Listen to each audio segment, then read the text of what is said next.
മമ്മൂട്ടിയെയും മോഹൻലാലിനെയും കുറിച്ച് ജയറാം പറഞ്ഞ കാര്യങ്ങളാണ് ഇപ്പോൾ ശ്രദ്ധ നേടുന്നത്. ഇരുവരുമായി സൗഹൃദം ഉണ്ടാക്കുക എന്നത് ഏറ്റവും സന്തോഷം ഉണ്ടാക്കുന്ന കാര്യമാണ്.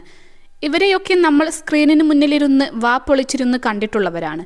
അവരെ അടുത്തു കാണാൻ പറ്റുക, 10-35 വർഷക്കാലം ദൂരത്ത് നിന്നെങ്കിലും ഒരു സുഹൃത്ത് എന്ന് പറയുക, അതൊക്കെ തന്നെ വലിയ കാര്യമാണ്. അവർ നമുക്ക് തരുന്ന സ്നേഹത്തിന് ദൈവത്തോട് നന്ദി പറയുക എന്നേ ഉള്ളൂ എന്നാണ് ജയറാം പറയുന്നത്.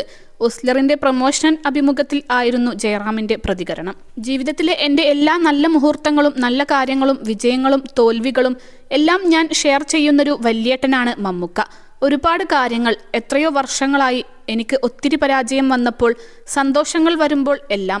പസിക്കത് മണി എന്ന പെർഫോമൻസ് ഹിറ്റാകുന്ന സമയത്ത് അദ്ദേഹത്തിൻ്റെ റൂമിൽ പ്രൊജക്ടറിൽ ഇട്ട് കണ്ടുകൊണ്ടിരിക്കുകയാണ്.